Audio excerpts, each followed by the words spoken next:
નમસ્કાર પ્રિય દર્શક મિત્રો, આપ તમામને મારા દિલના અંતકરણથી નમસ્કાર અને હર હર મહાદેવ. આજના વિડીયો દ્વારા તમને તમામ દુઃખ અને દરિદ્રતાનો નાશ કરનાર ભગવાન શિવની ખૂબ જ પવિત્ર કથા સાંભળવા મળશે, જેનું વર્ણન શિવ પુરાણમાં પણ છે. અને કહેવાય છે કે આ વાર્તા કથાને જે કોઈ શરૂઆતથી અંત સુધી સાચા હૃદયથી પૂર્ણ રીતે સાંભળે છે તો તેના ઘરમાં ક્યારેય ગરીબી નથી આવતી. આ કથા વાર્તા સાંભળ્યા પછી બીમાર વ્યક્તિને તમામ રોગોમાંથી મુક્તિ મળે છે. અને અંતમાં એ પણ જાણવા મળશે કે શ્રાવણ માસમાં ભગવાન શિવની કથા સાંભળવાથી શું ફળ મળે છે. માટે જે કોઈ ભગવાન શિવ અને માતા પાર્વતીની કથામાં રસ ધરાવતા હોય તો આ કથા સંપૂર્ણપણે સાંભળવી જોઈએ. માટે આ વાર્તા કથાને અધૂરી છોડીને ભગવાન ભોળાનાથનો અનાદર ના કરો. તમને પસંદ આવે તો વિડીયોને લાઇક કરીને કમેન્ટ બોક્સમાં હર હર મહાદેવ જરૂરથી લખો, જેથી ભગવાન ભોળે બાબાના આશીર્વાદ હંમેશા આપણા બધા પર નિરંતર બન્યા રહેશે. એક સમયની વાત છે, એક નગરમાં એક ગરીબ પંડિતજી રહેતા હતા. તે જન્મથી જ ખૂબ ગરીબ હતા અને તે પંડિત તેમની પત્ની અને પુત્ર સાથે રહેતા હતા. પુત્રનું નામ સોમનાથ હતું. દરરોજ સવારે સ્નાન કર્યા પછી પંડિતજી તુલસીના છોડ પર પાણી રેડતા અને તે બધાના ઘરે જઈને ભગવાન શિવની કથા સંભળાવતા, ખાસ કરીને શ્રાવણ માસમાં. પરંતુ તે પંડિતની પત્નીને આ બધું બિલકુલ પસંદ ન હતું, કારણ કે તે પંડિતની પત્ની વર્ષોથી ભગવાન ભોળેનાથની પૂજા કરતી હતી અને શ્રાવણ મહિનાના તમામ સોમવારે ઉપવાસ પણ કરતી હતી. પરંતુ આ બધું કર્યા પછી પણ તે દરિદ્રતામાં જીવન નિર્વાહ કરી રહી હતી. તેથી પંડિતની પત્ની ભગવાન ભોળેનાથથી ખૂબ જ નારાજ થઈ ગઈ. જ્યાં સુધી પંડિત ઉંમરથી જવાન હતા ત્યાં સુધી તો નગરમાં ભગવાન ભોળેનાથની કથા સંભળાવી અથવા પૂજા કરીને જે ધન મળતું તે વડે પોતાના પરિવારનું ભરણ પોષણ કરતા હતા. પહેલા તો પંડિતની પત્નીને પણ આશા હતી કે એક દિવસ ભગવાન ભોળોનાથ અમારી બધી ઈચ્છાઓ પૂર્ણ કરશે, ત્યારે ચોક્કસ અમેરીના દિવસો આવશે અને ગરીબી દૂર થઈ જશે. પણ આટલી બધી પૂજા કર્યા પછી પણ તેમની પૂજાનું કોઈ ફળ મળતું ન હતું, જેના કારણે તે ખૂબ જ દુઃખી થઈ જાય છે અને મનમાં પોતાની જાતને કોસવા લાગે છે કે અમે એવું તો કયું પાપ કર્યું છે કે જેના કારણે અમને આટલી બધી ગરીબીનો સામનો કરવો પડી રહ્યો છે. હવે ધીરે ધીરે પંડિત અને તેની પત્ની બંને ખૂબ જ વૃદ્ધ થઈ ગયા હતા અને હવે પંડિતના શરીરમાં એટલી શક્તિ પણ બચી ન હતી કે કોઈ પણ શહેરમાં નગરમાં જઈ અને ભગવાન ભોળાનાથની કથા કરી શકે. હવે તે પંડિત પણ હંમેશા બીમાર રહેવા લાગ્યા અને ઘર ચલાવવા માટે કોઈ હતું નહીં. તેથી તે પંડિત પણ ચિંતામાં રહેવા લાગ્યા. ધીમે ધીમે તેમના ઘરમાં કંઈ પણ બચ્યું ન હતું. પછી પંડિતની પત્ની ફરીથી ગુસ્સે થઈ જાય છે અને ભગવાન ભોળેનાથની પૂજા કરવાનું બંધ કરી દે છે. પરંતુ તે પંડિત ભગવાન ભોળેનાથની પૂજા કરવાનું બંધ નથી કરતા.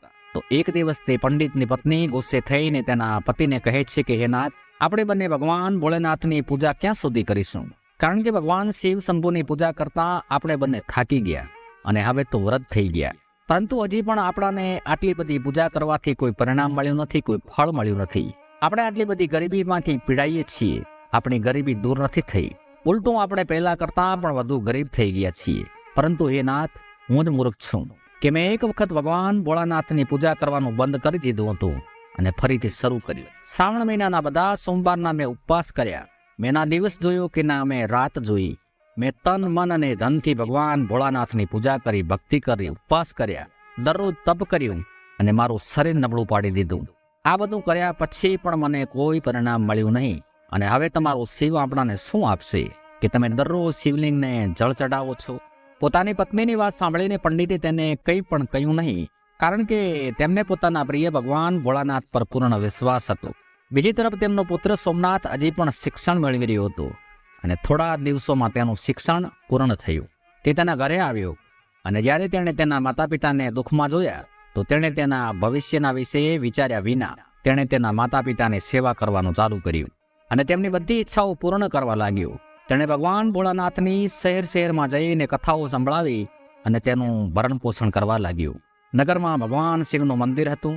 સોમનાથ ત્યાં હાજર ભક્તોને ભગવાન ભોળાનાથની પવિત્ર કથા સંભળાવતો હતો અને કહેતો કે જે કોઈ ભગવાન ભોળાનાથની આ પવિત્ર કથાને સાચા હૃદયથી સાંભળે છે તેની ભગવાન ભોળોનાથ તમામ મનોકામનાઓ પૂર્ણ કરે છે. તે નગરનો રાજા પણ આ કથા સાંભળવા આવેલ, એટલે સોમનાથના મુખેથી આ કથા સાંભળીને રાજા ખૂબ જ ખુશ થઈ ગયા. રાજાએ આ વાત સાંભળી કે આ કથા સાંભળવાથી દરેક મનોકામનાઓ પૂર્ણ થાય છે. તો તે રાજા સોમનાથ પાસે જાય છે અને કહે છે કે આજથી તમે રાજકુમારીને દરરોજ ભગવાન ભોળાનાથની કથા સંભળાવવા આવશો, કારણ કે હું ઈચ્છું છું કે મારી પુત્રીને સારો વર મળે, એની મનોકામના પૂર્ણ થાય અને તેના બદલામાં હું તમને રોજ સારી એવી દક્ષિણા આપીશ. રાજાની આ વાત સાંભળીને સોમનાથ રાજકુમારીને દરરોજ કથાઓ સંભળાવવા માટે સહમત થાય છે. ત્યારબાદ તે રાજાએ તેમના રાજમહેલમાં સોમનાથની નિમણૂક કરી, જેથી તે રાજકુમારીને દરરોજ કથાઓ સંભળાવી શકે. અને હવે સોમનાથ તે રાજાની પુત્રીને કથા સંભળાવવા લાગ્યો. દરરોજ રાજકુમારીને કથા સંભળાવ્યા પછી તેણે દક્ષિણા તરીકે જે પણ ધન મળતું તે લાવીને તેના મા બાપને આપી દીધું. પરંતુ સોમનાથની માને આ ગમ્યું નહીં, કારણ કે તે તેના પુત્રના ભવિષ્યની ચિંતા કરતી હતી. તે દરરોજ આ બાબતે ખૂબ જ ચિંતિત રહેતી હતી કે મારા પુત્રનું ભવિષ્ય શું. પછી એક દિવસ પંડિતની પત્ની તેના પતિને કહે છે કે હે નાથ, હું આપણા પુત્રના ભવિષ્યની ચિંતા કરું છું, કારણ કે આપણું જીવન તો હવે પૂર્ણ થઈ ગયું છે, પરંતુ મને આપણા પુત્રના ભવિષ્યની ચિંતા છે. તેનું શું થશે? આપણો દીકરો રાજાના મહેલમાં દક્ષિણા તરીકે જે કંઈ લાવે છે તે આપણા પરિવારનું ભરણ પોષણ કરવા પૂરતું જ છે, પણ બીજી બધી ઈચ્છાઓનું શું? એ બધું કેવી રીતે પૂર્ણ થશે? હવે શું આપણે ફક્ત પેટ ભરવા માટે જીવીએ છીએ? શું આપણા પુત્રએ આખી જિંદગી આપણી જેમ જ ગરીબીમાં રહેવું પડશે? ત્યારે માતા પાર્વતીજીથી આ પંડિત અને તેની પત્નીનું દુઃખ જોયું ના ગયું. એ ભગવાન ભોળાનાથ પાસે જાય છે. ત્યારે ભગવાન ભોળાનાથજીએ પૂછ્યું કે હે દેવી, તમે આજે ખૂબ જ ચિંતિત દેખાઈ રહ્યા છો. ત્યારે માતા પાર્વતીજીએ ભગવાન ભોળાનાથને કહ્યું કે તમે તો ત્રિકાળદર્શી છો, છતાં પણ તમે મને આ પ્રશ્ન પૂછી રહ્યા છો. ચાલો હું તમને મારા મુખેથી કહી જણાવું કે હું આટલી ચિંતિત કેમ છું. મારી ચિંતાનું કારણ એ છે કે પંડિત અને તેની પત્નીની તમે ક્યાં સુધી પરીક્ષા લેશો. હે પ્રભુ, તે પંડિત તમારા પ્રખર ભક્ત છે, પણ તમે તેનું જીવન માત્ર મુશ્કેલીઓથી ભરી દીધું છે. તેમને તેમની પૂજાનું ફળ ક્યારે આપવામાં આવ્યું નથી. તેથી હું તમને વિનંતી કરું છું કે હવે તમે તેમના જીવનમાં તમામ દુઃખોનો નાશ કરો. નહીં તો ક્યાંય એવું ન થાય કે પંડિત અને તેની પત્ની તમારી પૂજા કરવાનું બંધ કરી દે અને તમારા પરની તેમની શ્રદ્ધા અને વિશ્વાસ સમાપ્ત થઈ જાય. માતા પાર્વતીજીના આ બધા શબ્દો સાંભળીને ભગવાન શિવ માતા પાર્વતીજીને કહે છે કે દેવી, તમે ચિંતા ના કરો, કારણ કે મેં તે પંડિતના સૌભાગ્યના ઉદય માટે બીજ વાવેલું છે. હવે આપણે બંને એ પંડિતના ઘરે જવાનો સમય થઈ ગયો છે અને આપણે પૃથ્વી પર જઈ અને શિવલીલા કરવાની છે. આટલું કહીને ભગવાન શિવ અને માતા પાર્વતીજી બંને મૃતલોકમાં આવે છે અને પૃથ્વી પર આવ્યા પછી બંને સાધુ અને સાધ્વીનું રૂપ ધારણ કરે છે. સાધુનું રૂપ ધારણ કરી અને તેઓ પંડિતના ઘરની નિકટ આવે છે અને જોરથી બૂમો પાડીને કહે છે કે અલખ નિરંજન, અલખ નિરંજન. ઘરમાં કોઈ છે? પછી તેમનો અવાજ સાંભળી અને વૃદ્ધ પંડિત ઘરની બહાર આવે છે અને તેમને નમસ્કાર કરતા કહે છે કે હે મુનિવર, તમારું સ્વાગત છે. મને કહો, હું તમારી શું સેવા કરું? ત્યારે સાધુરૂપી ભગવાન ભોળોનાથ પંડિતને કહે છે કે અમે આજે રાત્રે તમારા ઘરે વિશ્રામ કરવા માંગીએ છીએ. ત્યારે પંડિત મનમાં વિચારવા લાગ્યા કે આ તો મારા અતિથિ છે, મારે તેમને ના ન પડાય, કારણ કે જો તેમને ખરાબ લાગી જાય તો તેઓ મારા આખા પરિવારને શ્રાપ આપી શકે છે. પરંતુ હું તેમનું આતિથ્ય સ્વાગત કેવી રીતે કરીશ? કારણ કે કોઈક રીતે મારો દીકરો મારા પરિવારને ટકાવી રાખે છે અને હું તેમના ભોજનની વ્યવસ્થા કેવી રીતે કરી શકું? આટલું વિચારીને તેમણે કહ્યું કે હે મુનિવર, મારો પુત્ર આ નગરના રાજાની પુત્રીને કથા સંભળાવી અને જે કંઈ ધન લાવે છે તેનાથી મારા ત્રણેયના ભોજનની પૂર્તિ થાય છે. હું ફક્ત એક જ ટંક માટે ભોજનની વ્યવસ્થા કરી શકું છું. પછી સાધુરૂપી ભગવાન ભોળોનાથે એ પંડિતને એક પાત્ર આપ્યું અને કહ્યું કે હે પુત્ર, આજથી તું તારી પત્નીને કહેજે કે આ વાસણમાં ભોજન બનાવ. પછી આપણે બધા પેટ ભરીને જમી શકીએ એટલું ભોજન માટેનું ભોજન તૈયાર થઈ જશે. પછી તે પંડિતની પત્ની સાધુએ આપેલા એ વાસણમાં ભોજન રાંધી તૈયાર કરીને દરેકનું ભોજન પૂરું પાડવામાં આવે છે.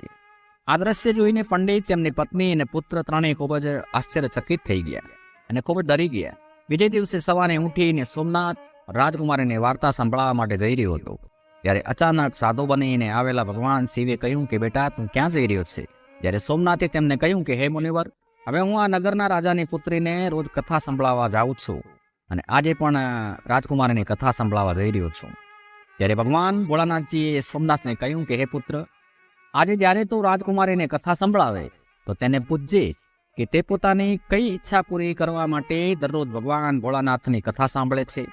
આટલું સાંભળીને સોમનાથ તો રાજાના મહેલમાં પહોંચે છે અને રાજકુમારીને કથા સંભળાવે છે.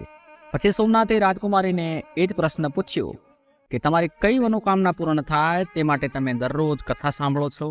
ત્યારે રાજકુમારી સોમનાથને કહે છે કે મારી આ મનોકામના પૂર્ણ થાય તે માટે હું દરરોજ ભગવાન ભોળાનાથની કથાઓ સાંભળું છું, કે મને એક એવો વર મળે કે જે આખા નગરમાં તેની ચર્ચા થાય, તેના માથા પર ચંદ્ર અને સૂર્ય હોય અને તેનું ભાગ્ય એટલું સારું હોય કે તેના ઘરમાં ક્યારેય કોઈ વસ્તુની કમી ના રહે. મને જ્યારે પરણમાં આવે તો એવી જાન લઈને આવે જે પહેલાં કોઈએ જોઈ ના હોય. રાજકુમારીની આ વાતો સાંભળીને સોમનાથ ઘરે પરત આવે છે અને ઘરે પહોંચીને સાધુ બનીને આવેલા ભગવાન ભોળાનાથને બધું કહી જણાવે છે. પછી સાધુ બાબા સોમનાથને કહે છે કે પુત્ર સારું, હવે બીજા દિવસે જ્યારે તું રાજકુમારીની કથા સંભળાવવા માટે જાય તો પછી એ જ પ્રશ્ન ફરીથી પૂછજે, અને જો રાજકુમારી તને એ જ ઉત્તર ફરીથી આપે તો તારે કહેવાનું એ રાજકુમારી તમારો એ મનનો માનીતો વર હું જ છું, અને આટલું કહીને ત્યાંથી ભાગી આવજે. તો સોમનાથ સાધુરૂપી ભગવાન શિવને કહે છે કે મહારાજ કેવી વાત કરો છો, ક્યાં હું ગરીબ પંડિત અને ક્યાં એ આ નગરના રાજાની પુત્રી, અને મારું ઘર તો તેમના દ્વારા આપવામાં આવેલી દક્ષિણા પર ચાલે છે, અને જ્યારે રાજાને ખબર પડશે કે હું તેમની પુત્રી સાથે લગ્ન કરવા માંગુ છું તો તે મારા આખા પરિવારને માફ નહીં કરે, બધાને ફાંસી ઉપર ચડાવી દેશે. માટે હે મુનિવર, સમાચાર હું છું, મારાથી એ નહીં થાય. તો સાધુ સોમનાથને કહે છે કે તો ઠીક છે, હવે હું જ તારા પૂરા પરિવારને શ્રાપ આપીને ભસ્મીભૂત કરી દઉં. હવે સોમનાથ તો સાધુ બાબાના ચમત્કાર વિશે સારી રીતે જાણતો હતો, અને આવી વાત સાંભળીને તે વધુ ગભરાઈ ગયો, અને તેણે તેના મનમાં વિચાર કર્યો કે રાજા મૃત્યુદંડ આપશે તે પહેલાં આ સાધુ શ્રાપ આપી અને અમને ખાક કરી દેશે. એટલે સોમનાથ રાજાના મહેલમાં પહોંચ્યો. તેણે રાજકુમારીને ભગવાન ભોળાનાથની કથા સંભળાવવાનું ચાલુ કર્યું. કથા પૂર્ણ થતાં જ તેણે ફરીથી રાજકુમારીને એ જ પ્રશ્ન પૂછ્યો કે તમારી એવી કઈ મનોકામનાઓ છે જે પૂરી કરવા તમે રોજ ભગવાન શિવની કથા સાંભળો છો? તો રાજકુમારીએ એ જ ઉત્તર આપ્યો જે પહેલાં આપ્યો હતો. પછી સોમનાથે રાજકુમારીને કહ્યું કે તમારો એ મનગમતો વર છે જેની તમે કામના રાખો છો, એ વર હું જ છું. આટલું કહીને સોમનાથ મહેલમાંથી ભાગી ગયો અને જલ્દીથી તેના ઘરે આવી ગયો. સોમનાથની આ વાત સાંભળીને રાજકુમારી તો ખૂબ જ ક્રોધિત થઈ ગઈ. તેણે દાસીને બોલાવીને સોમનાથની બધી વાત કરી અને રાજા સાહેબને સંદેશ મોકલાવ્યો. પછી જ્યારે રાજાને આ વિશે ખબર પડી ત્યારે તે રાજાના ક્રોધનો કોઈ પાર ન રહ્યો, અને તેમણે રાજકુમારીને ખાતરી આપી કે બેટી તું ચિંતા ન કર, એ પંડિતને હું ચોક્કસ કઠોરમાં કઠોર સજા આપીશ. પછી રાજાએ તરત જ તેમના બધા પ્રધાનો અને મંત્રીઓને દરબારમાં બોલાવ્યા અને તેમની સાથે ચર્ચા કરી. પછી રાજાના પ્રધાને રાજાને કહ્યું કે મહારાજ, પંડિતે ગુનો તો ગંભીર કર્યો છે, તેની સજા મૃત્યુદંડથી ઓછી ન હોવી જોઈએ, પરંતુ તે પંડિત છે, કારણ કે જો તમે તેને ફાંસીએ લટકાવી દેશો તો તમને ગંભીર બ્રહ્મહત્યાનું પાપ લાગશે. તેથી આપણે તેને અલગ પ્રકારની સજા કરવી જોઈએ જેથી તમને બ્રહ્મહત્યાનું ગંભીર પાપ ન લાગે. એટલે રાજા સાહેબે તેમના સૈનિકોને બોલાવ્યા અને કહ્યું કે તમે સોમનાથના ઘરે જાઓ અને એને કહો કે રાજા તારી સાથે તેમની પુત્રીના વિવાહ કરવા માટે તૈયાર છે, પરંતુ રાજાની અમુક શરતો છે જે તમારે પૂર્ણ કરવી પડશે. જો તમે શરતો પૂર્ણ કરી શકતા નથી તો તને એને તારા પૂરા પરિવાર સાથે મૃત્યુદંડ આપવામાં આવશે. રાજાનો આદેશ સાંભળીને તે સૈનિકો તો રવાના થયા. બીજી તરફ સોમનાથ ગભરાતો ઘરે પહોંચ્યો અને સાધુના રૂપમાં ભગવાન ભોળેનાથજીને આખી વાત કહે છે કે મહારાજ, તમારા કહેવા મુજબ મેં રાજકુમારીને કહી દીધું છે. હવે રાજકુમારી ખૂબ જ ગુસ્સે થઈ ગઈ છે. રાજા મને મારા પરિવાર સહિત ફાંસી પર ચડાવી દેશે. અને એટલામાં જ ઘરનો દરવાજો ખખડાવવાનો અવાજ આવ્યો. સાંભળીને સોમનાથ તો વધુ ગભરાઈ ગયો. સોમનાથના પિતાએ દરવાજો ખોલ્યો. પછી સૈનિકો તેના પિતાને કહે છે કે શું તમારો પુત્ર રાજકુમારી સાથે લગ્ન કરવા માંગે છે?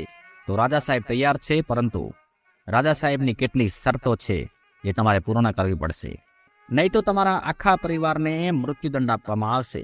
એ સૈનિકોની વાત સાંભળીને સોમનાથના પિતા તો ખૂબ જ ગભરાઈ ગયા અને કહેવા લાગ્યા કે રાજા સાહેબની શું શરતો છે એ તો જણાવો. એટલે સૈનિકો કહે છે કે જાનમાં આવેલા જાનૈયાઓ માટે અનેક ઘર બનાવ્યા છે, જે તમામ ઘર જાનૈયાઓથી ભરાઈ જવા જોઈએ, કોઈ પણ ઘર ખાલી ન રહેવું જોઈએ. બીજી શરત એ છે કે જાનમાં આવેલા મહેમાનો માટે બનાવેલું ભોજન બચવું ના જોઈએ. અને ત્રીજી શરત એ છે કે એવી અદ્ભુત જાન હોવી જોઈએ કે નગરના દરેકના મુખે વખાણ થવા જોઈએ, કે એક જ વાત થવી જોઈએ કે આવી જાન ક્યારે કોઈએ જોઈ નથી અને ક્યારે જોવા પણ નહીં મળે. જાન મંડપમાં પહોંચે તે પહેલાં આ 3 શરતો પૂર્ણ થવી જોઈએ, અને જો અમારી કોઈ પણ શરતો અપૂર્ણ જોવા મળી છે તો સોમનાથ, તેના માતા પિતા અને જાનમાં આવેલા તમામને પણ મૃત્યુદંડ આપવામાં આવશે. સોમનાથ અને તેના માતા પિતા તો ભયભીત થઈ ગયા. તો સાધુના રૂપમાં આવેલા ભગવાન શિવ કહે છે કે તમે ડરો મત, ને રાજાના આવેલા સૈનિકોને આ કહી દો કે અમને મંજૂર છે, તમે ડરો મત, હું તમારી સાથે છું.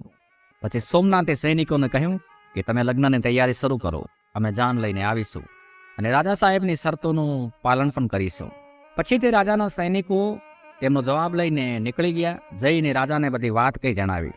આવો જવાબ સાંભળીને રાજા વિચારમાં પડી જાય છે કે આવી દુર્લભ સ્થિતિ હોવા છતાં મારી પુત્રી સાથે લગ્ન કરવા માટે તૈયાર છે. ઘણા બધા વિચારો રાજાના મગજમાં ઉત્પન્ન થવા લાગ્યા કે આને સાથ આપવા વાળો આવો કોણ મળી ગયો. પણ રાજા ફરી વિચારે છે કે મારી એક પણ શરત પૂર્ણ નહીં કરી શકે, પછી તેને પૂરા પરિવારની સાથે હું મૃત્યુદંડ આપીશ. બીજી તરફ સોમનાથ નગરમાં ઘરે ઘરે જઈને બધાને જાનમાં આવવા આમંત્રણ આપે છે, પરંતુ કોઈ પણ જાનમાં આવવાની હા નથી પાડતું. બધા એમ જ કહેતા કે અમારે ફાંસી ચડીને મરવું નથી. આવી વાતો સાંભળીને સોમનાથ ખૂબ જ સ્વસ્થ હતો, કારણ કે હજી સુધી કોઈ પણ વ્યક્તિ તેની સાથે જાનમાં આવવા માટે તૈયાર ન હતું. પછી લગ્નનો દિવસ પણ નજીક આવ્યો અને સોમનાથ વધુ ને વધુ ચિંતિત રહેવા લાગ્યો. સાધુના રૂપમાં ઉભેલા ભોળોનાથ એ સોમનાથને ખૂબ જ અસ્વસ્થ જોયું. ત્યારે તેમણે સોમનાથને કહ્યું કે પુત્ર, આજે તારા લગ્ન છે અને તું આજે પણ આટલો બધો અસ્વસ્થ કેમ થઈ રહ્યો છે? મને કહી તો જણાવ કે તને કઈ વાતની ચિંતા છે. સોમનાથ કહે છે કે મુનિવર, આજ મારું મૃત્યુ નિશ્ચિત છે. નગરનું કોઈ પણ જાનમાં આવવા તૈયાર નથી. તો ભોલે બાબા કહે છે કે પુત્ર, તું જાન લઈને ચાલ, હું તારી સાથે છું, તું ચિંતા ન કર. પછી સોમનાથની જાન ઉપડે છે. તેમની સાથે ભગવાન ભોળોનાથ અને માતા પાર્વતીજી પણ હોય છે. સોમનાથની જાનમાં ચાલવા માટે ભગવાન ભોળાનાથે તમામ દેવતાઓ, ભૂત અને ગંધર્વને આમંત્રણ આપ્યું હતું. તે બધા મનુષ્યના રૂપમાં સોમનાથની જાનમાં સામેલ થઈ ગયા. ઢોલ, નગારા, વરઘોડો બધા નૃત્ય કરતા કરતા ઉતારે પહોંચી ગયા. ત્યારે રાજાએ રોકાણ માટે તૈયાર કરેલ ઘર બધા ભરાઈ ગયા અને ઘણા બધા જાનૈયાઓ તો બહાર બેઠા. ભગવાન શિવે શુક્ર અને શનિદેવને બોલાવ્યા. તેમણે બંને બાળકનું સ્વરૂપ લીધું અને જોર જોરથી રડવા લાગે છે. તો રાજાના માણસોએ આવીને પૂછ્યું કે આ બે બાળકો આટલા રડી કેમ રહ્યા છે? તો સાધુ બાબા બનીને આવેલા ભગવાન ભોળાનાથે કહ્યું કે એ બંને ભૂખને કારણે રડી રહ્યા છે, એમને ભોજન કરાવો. બંનેને ભોજન સ્થળ પર લઈ ગયા અને ભોજન કરવા બેસાડ્યા. થોડી વારમાં જેટલું ભોજન બનાવ્યું હતું એ બધું ભોજન એ બે બાળકો જ ખાઈ ગયા, કારણ કે એ તો બધી ભગવાન ભોળાનાથની લીલા હતી. પછી રાજાના સૈનિકો રાજાની પાસે આવ્યા અને રાજાને કહ્યું કે મહારાજ, એ બંને બાળકોએ બધું ભોજન સમાપ્ત કરી દીધું છે અને તેમ છતાં તે બંને મોટેથી બૂમો પાડી રહ્યા છે અને તેઓ હજી કે ભૂખ્યા છે, મારે ખાવું છે. રાજા તેમના સૈનિકોની આવી વાત સાંભળીને ખૂબ જ અસ્વસ્થ થઈ ગયા અને પછી રાજા સ્વયં ત્યાં આવે છે અને સાધુ બાબાના ચરણોમાં પડે છે કે મહારાજ, હવે મારી શરમ તમારા હાથમાં છે. ત્યારે સાધુરૂપી ભોલે બાબાએ કહ્યું કે રાજન, તમે ચિંતા ના કરો, બધું ઠીક થઈ જશે. પછી જાન પરણવા માંડવે જાય છે અને આખા નગરને ખૂબ જ શણગારવામાં આવ્યું હતું. સોમનાથના મુગટને ચંદ્ર અને સૂર્યથી શણગારવામાં આવ્યો હતો. હીરા, મોતી, સોના, ચાંદીથી બનાવેલ એક સુંદર રથ હતો અને રથમાં સોમનાથ વરરાજા બનીને બેઠો હતો. જાનના આવા દ્રશ્યો જોઈ અને નગરવાસીઓ એકબીજાને કહી રહ્યા હતા કે આવી જાન ના તો આપણે ક્યારે જોઈ છે કે ના ક્યારે જોઈશું. આ તો બધી ભગવાન શિવની લીલા હતી. માતા પાર્વતીજી ભગવાનને કહે છે કે વાહ પ્રભુ, આજે તમે તમારા ભક્ત પર સાચી રીતે પ્રસન્ન થયા છો. ભોળોનાથ પાર્વતીજીને કહે છે કે હે દેવી, જે પણ ધીરજપૂર્વક મનથી મારી ભક્તિ કરે છે, હું તેમની ભક્તિ બદલ ચોક્કસપણે તેમને ફળ આપું છું અને તેમના ભાગ્યના બંધ દરવાજા ખુલે છે. પછી સોમનાથ અને રાજાની પુત્રી પ્રદતિસર વિવાહ કરે છે. સોમનાથ રાજકુમારીને ડોલીમાં બેસાડી અને તેના ઘરે લાવે છે, કારણ કે રાજકુમારીએ દરરોજ ભોળેનાથની કથા સાંભળી હતી. તેને જેવો વર જોઈતો હતો તેવો વર ભગવાન ભોળાનાથે સોમનાથને બનાવી દીધો હતો. તે પછી સોમનાથનો પરિવાર એટલો બધો સુખી થઈ ગયો કે 100 પેઢી સુધી બેઠા બેઠા ખાય તો પણ ખૂટે નહીં. પછી ભગવાન ભોળોનાથ અને માતા પાર્વતીજી તો દુલ્હા અને દુલ્હનને આશીર્વાદ આપી અને અંતર ધ્યાન થઈ ગયા. જે કોઈ ભગવાન ભોળાનાથની કથા સાંભળે અને દરરોજ તેમની પૂજા કરે તો શુભ પરિણામો જરૂર મળે છે. અને ખાસ કરીને શ્રાવણ મહિનામાં ભગવાન શિવ અને માતા પાર્વતીજીની કથા જરૂર સાંભળવી જોઈએ અને સમય આયાનું ફળ ભોળોનાથ જરૂર આપે છે અને બધી મનોકામનાઓ પૂર્ણ કરે છે. દરેક દર્શક મિત્રનો વાર્તા કથાના અંત સુધી જોડાઈ રહેવા બદલ બધાનો અંતકરણથી ખૂબ ખૂબ આભાર. જય ભોળેનાથ, હર હર મહાદેવ.